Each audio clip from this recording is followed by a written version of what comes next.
Hello बच्चों, आज व्यवहारिक व्याकरण में हमारा जो टॉपिक है वो है मुहावरे। मुहावरे, इसका अर्थ क्या है, मुहावरे शब्द का अर्थ क्या है, उसकी परिभाषा क्या है और मुहावरों की उपयोगिता क्या है, इसकी विशेषताएं क्या होती हैं और इनका हम वाक्य में प्रयोग किस प्रकार करें, हम आज इस पाठ में इन्हीं सब बातों पर विचार करेंगे। तो मुहावरे, हमारा जो चैप्टर है वो शुरू होता है जिसका नाम है मुहावरे। अब हम आते हैं अपने कुछ सेंटेंस पर, हम उसमें देखने का प्रयास करते हैं कि मुहावरे आखिर होते क्या हैं। तो पहला सेंटेंस है हमारा, स्कूल जाने के नाम पर फिल्म देखना माता पिता को उल्लू बनाना है। सेंटेंस क्या है हमारा, स्कूल जाने के नाम पर फिल्म देखना माता पिता को उल्लू बनाना है। अब इस सेंटेंस में आप देख रहे हैं कि उल्लू शब्द आया है।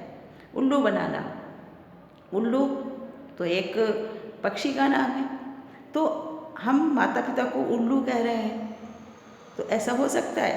ऐसा कभी नहीं हो सकता कि हम अपने माता पिता को उल्लू कह दें। तो यहाँ उल्लू बनाने का एक विशेष अर्थ है। क्या है यहाँ पर? उल्लू बनाना का एक विशेष अर्थ है।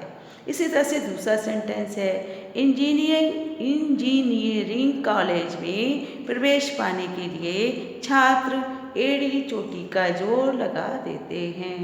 क्या करते हैं? इंजीनियरिंग कॉलेज में प्रवेश पाने के लिए छात्र एड़ी चोटी का जोर। अब एड़ी से चोटी तक का जोर लगा देना, तो एड़ी से चोटी को हम घिसेंगे तो नहीं, उसके में कोई फोर्स तो लगाएंगे नहीं। यहाँ पर भी इसका एक क्या है, विशेष अर्थ है। यहाँ पर एड़ी चोटी का जोर लगाना, ये भी एक क्या है, मुहावरे की तरह है। अब है, जब जब पाकिस्तान ने भारत को आँख दिखाई है, भारत ने उसका मुंह तोड़ जवाब दिया है। जब जब पाकिस्तान ने भारत को आँख दिखाई है, भारत ने उसका मुंह तोड़ जवाब दिया है। आँख दिखाई, यहाँ आँख दिखाना क्या है? अब आँखें तो नहीं दिखा रहा है, पाकिस्तान क्या कर रहा है, अपनी हरकतें करता है, तो आँख दिखाना क्या है, मुहावरा है। तो यहाँ पर क्यों है ये? क्योंकि ये आँख दिखाना एक विशेष अर्थ दे रहा है, विशेष रूप। इसका हम यहाँ सामान्य अर्थ नहीं लेते। ये क्या है? सामान्य अर्थ नहीं लेते। आँख दिखाना जैसे हम आँखें दिखाते हैं वो अर्थ नहीं है, बल्कि आँख दिखाने का यहाँ पर एक विशेष अर्थ है। तो सामान्य अर्थ ना लेकर के जब हम विशेष, ये जो हमारा वाक्यांश है, जब ये सामान्य अर्थ ना दे करके कैसा अर्थ दे रहा हो, विशेष अर्थ दे रहा हो, तब हम इसको मुहावरा कहते हैं। अब ये क्या होता है, ये मुहावरा कब बनता है? इसके लिए निरंतर अभ्यास होता है। कोई भी शब्द समूह हो सकता है, कोई एक पद हो सकता है, या फिर कोई एक वाक्यांश हो सकता है। एड़ी चोटी का जोर, ये वाक्य का एक अंश है, केवल एक टुकड़ा है, इस पूरे सेंटेंस का केवल एक टुकड़ा है। तो ये क्या हुआ, हमारा वाक्यांश। तो मुहावरे क्या करते हैं? मुहावरे का क्या अर्थ हुआ? मुहावरे का अर्थ है अभ्यास, प्रैक्टिस, है ना। तो मुहावरे शब्द का अर्थ है अभ्यास है, और जब कोई शब्द समूह या पद या वाक्यांश निरंतर अभ्यास के कारण सामान्य अर्थ ना दे करके विशेष अर्थ देने लगते हैं, तो उसे हम मुहावरा कहते हैं। तो मुहावरा का अर्थ समझ में आ गया होगा। क्या है मुहावरे का अर्थ? मुहावरे शब्द का अर्थ है अभ्यास। क्या है? अभ्यास। और जब कोई शब्द समूह हो या पद हो या फिर हम वाक्यांश कह लें, निरंतर, ये जो प्रैक्टिस है वो निरंतर चलती रहती है। तो निरंतर अभ्यास के कारण, निरंतर अभ्यास के कारण जो ये क्या करता है, सामान्य अर्थ ना देकर विशेष अर्थ व्यक्त करने लगे। तो कोई भी हमारा शब्द समूह हो, पद हो या वाक्यांश हो, वो सामान्य अर्थ ना दे। जैसे है उल्लू बनाना, माता पिता को हम उल्लू नहीं बना सकते, तो ये क्या है, सामान्य अर्थ ना दे करके वो विशेष अर्थ देने लगे, तब हम उसको क्या कहते हैं, मुहावरा कहते हैं। इसी तरह से एक एग्जाम्पल और ले सकते हैं, मुंह में पानी आना। ये सामान्य बात है, मुंह में पानी आता है। ना, लार तो आती है मुंह में, तो मुंह में पानी आना ये सामान्य बात है। लेकिन हम क्या होता है, हम निरंतर इसका अगर हम प्रयोग करते हैं तो निरंतर प्रयोग और अभ्यास के कारण, निरंतर प्रयोग और अभ्यास, इसका हम बार बार प्रयोग भी करते हैं और इसका अभ्यास भी करते हैं, इसके कारण हम इस पद समूह का अर्थ क्या लेते हैं, ललचाना। मुंह में पानी आना का क्या मीनिंग लेते हैं, ललचाना। मुंह में पानी आने का हम सामान्य अर्थ नहीं लेते, बल्कि उसका एक विशेष अर्थ लेते हैं जो है ललचाना। अब हम हमारे मुहावरों की उपयोगिता। अब जब हम ये मुहावरे किसी भी सेंटेंस में प्रयोग करते हैं तो उससे वाक्य कैसा हो जाता है, बहुत ही सरस हो जाता है, वो बहुत अच्छा लगता है, उसमें रोचकता आती है, उसमें सुंदरता आ जाती है, उसमें एक प्रवाह आ जाता है और लालित्य गुण आ जाता है। अगर हम सीधे सीधे किसी को अगर हमें मूर्ख कहना है तो हम ये नहीं कहते तुम तो निरे मूर्ख हो, क्या कहते हैं, तुम तो पक्के गधे हो। तो गधा तो क्योंकि एक जानवर है, तो हम उसे सीधा सीधा मूर्ख ना कह करके गधा कह के भी हम अपनी बात को कह लेते हैं। तो मुहावरों की उपयोगिता क्या है, इससे क्या होती है, भाषा हमारी सरस हो जाती है ना, और वो रोचक भी हो जाती है, सुंदर हो जाती है, उसमें एक प्रवाह आ जाता है। और लालित्य गुण, लालित्य गुण कहते हैं सुंदरता का ही एक गुण है। तो और जो हमारे गहन भाव होते हैं, बहुत ही जो गहराई प्रकट करने वाले जो भाव होते हैं, उनको व्यक्त करने में भी इससे हमें बहुत सहायता मिलती है। और एक होती है इसकी अभिव्यंजना शक्ति। अभिव्यंजना शक्ति अपनी बात को कहने की अभिव्यक्ति की जो शक्ति होती है वो इससे क्या होती है, दुगनी हो जाती है। जैसे कि हम कहते हैं ना, क्या कहते हैं, कभी कभी बहुत सारे हम मुहावरों का हम प्रयोग करते रहते हैं। जैसे कहते हैं, अरे वह तो क्या है, अपने माता पिता की आँख का तारा है, आँख का तारा। तो आँख का जैसे महत्व होता है हमारे शरीर में, वैसे ही उस व्यक्ति का भी, उसके बच्चे का भी उसके जीवन में वैसा ही महत्वपूर्ण स्थान है। तो अपनी अभिव्यक्ति को हम क्या करते हैं, बहुत ही सरल रूप से और भी सरल कहने या सुंदर रूप से हम अपनी अभिव्यक्ति को प्रकट कर सकते हैं। तो अब आते हैं हम इसकी विशेषताएं। इसकी विशेषताएं क्या हैं, मुहावरे क्या होते हैं। मुहावरे क्या होते हैं, ये एक वाक्यांश के रूप में प्रयुक्त होते हैं। ये एक पूरा सेंटेंस नहीं होते, बल्कि ये वाक्य का टुकड़ा होते हैं। वाक्यांश मीन्स वाक्य का एक अंश, केवल क्या होते हैं, वाक्य का एक अंश होते हैं, ये पूरे वाक्य के रूप में नहीं होते हैं। इसीलिए वाक्यांश के रूप में ये प्रयुक्त होता है और स्वतंत्र वाक्य रूप में ये नहीं होता। और दूसरा है, ये इसमें शब्दार्थ नहीं लेते हैं। जैसे था उल्लू बनाना, आँख दिखाना, तो इसके शब्दों का अर्थ नहीं लिया जाता, बल्कि क्या लिया जाता है, उसका जो विशेष अर्थ निकलता है उसको लिया जाता है, उसका सांकेतिक अर्थ ग्रहण किया जाता है कि वो किस रूप में संकेत कर रहा है। जैसे गधा शब्द जो है वो मूर्ख के रूप में संकेत कर रहा है, तो हम उसका शब्द का अर्थ नहीं लेते, बल्कि उसके जो सांकेतिक अर्थ है, किस रूप में हम संकेत कर रहे हैं, वो अर्थ लिया जाता है। अब आते हैं तीसरा जो विशेषता है कि इसका जो अर्थ है वो प्रसंग के अनुसार होता है।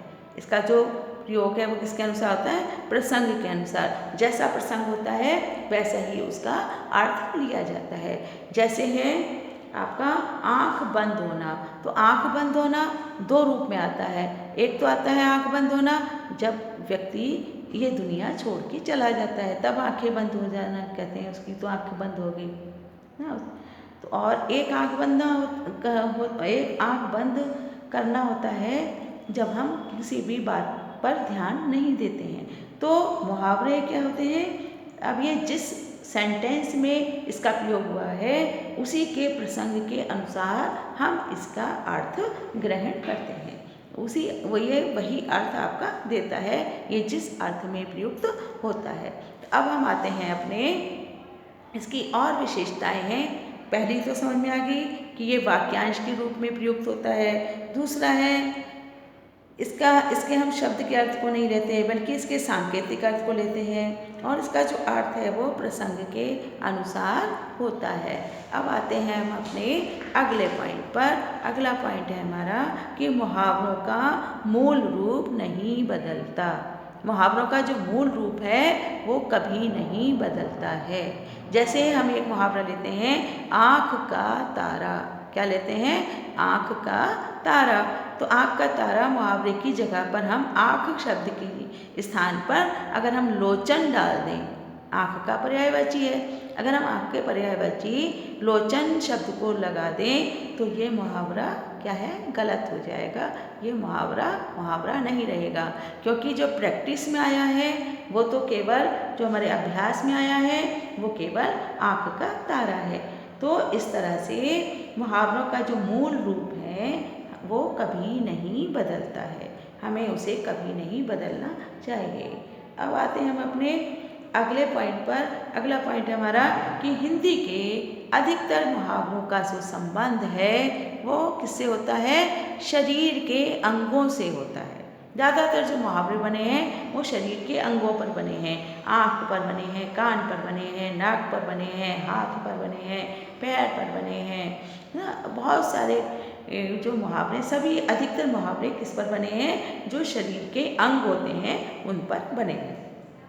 अब आता है बच्चों कि हम जब मुहावरों का अर्थ और जब हम वाक्य प्रयोग करते हैं तो हम उसमें गड़बड़ करते हैं।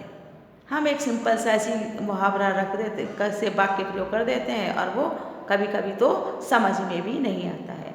तो मुहावरों का प्रयोग करना तो वहाँ पर सही है, उस जगह पर सही होगा जहाँ पर अर्थ वो मुहावरा अपने आप दे रहा हो, हमें वहाँ अर्थ लिखने की आवश्यकता भी ना पड़े और उसमें वो खुद ही अर्थ दे रहा हो। जैसे एक इसमें मुहावरा लिखा है, दाल में काला होना। दाल में काला होना अर्थात गड़बड़ होना। तो अगर हम बच्चे क्या करते हैं, ज़्यादातर हम लोग यही करते हैं कि मोहन ने सोहन से कहा मुझे आज दाल में कुछ काला नज़र आता है। अब बच्चों इसमें यहाँ पर ये मुहावरा तो आपने डाला, लेकिन ये पूरा का पूरा अर्थ नहीं निकल रहा है। तो ये जो वाक्य प्रयोग है ये दोषपूर्ण है। इस तरह के जो वाक्य प्रयोग होते हैं वो दोषपूर्ण कहलाते हैं। अब इस वाक्य से यह स्पष्ट नहीं हो रहा है कि मुहावरे का क्या अर्थ है।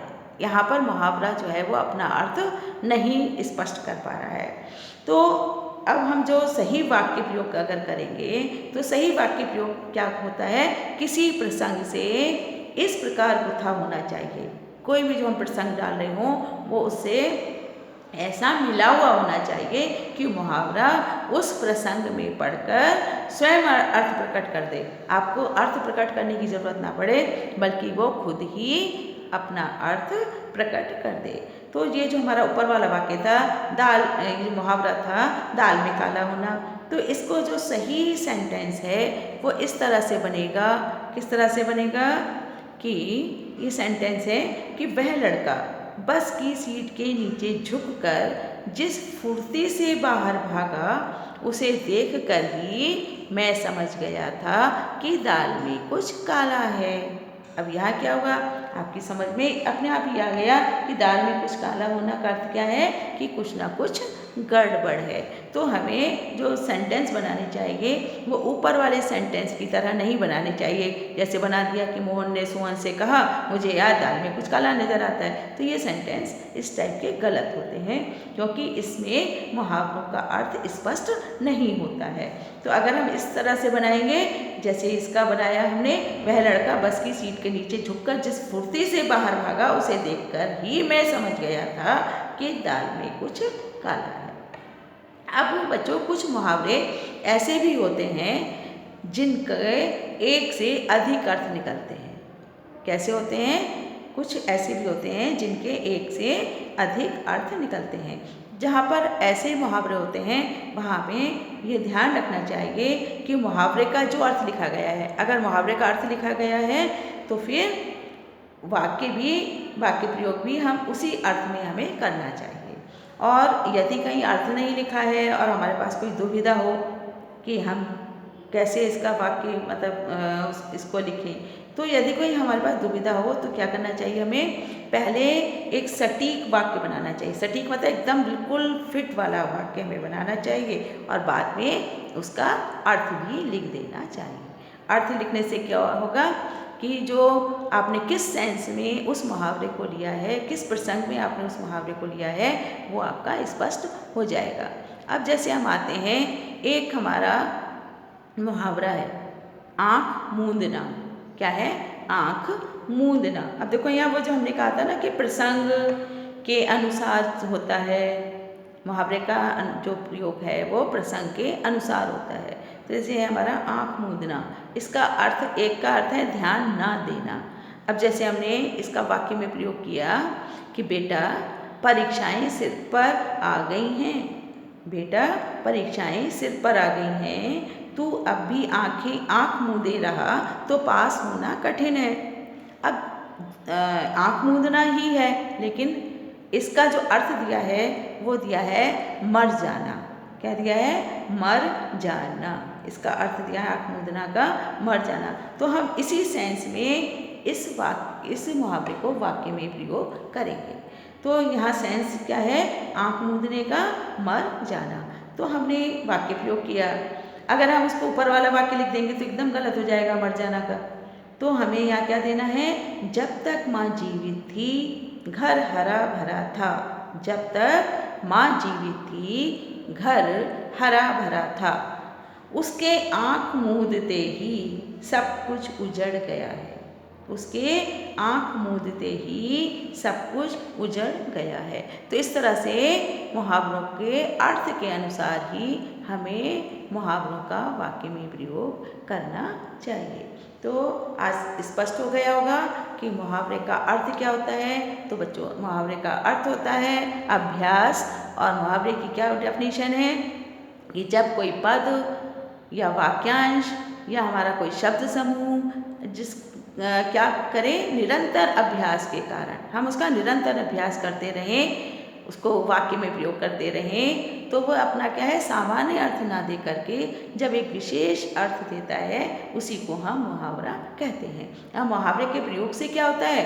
बहुत सारी चीज़ें होती हैं। हमारे जो भाव अभिव्यक्ति में वो सहायता करते हैं, वाक्य सरस हो जाते हैं, सुंदर लगते हैं, और हमारी अभिव्यक्ति में भी वो सहायता करते हैं।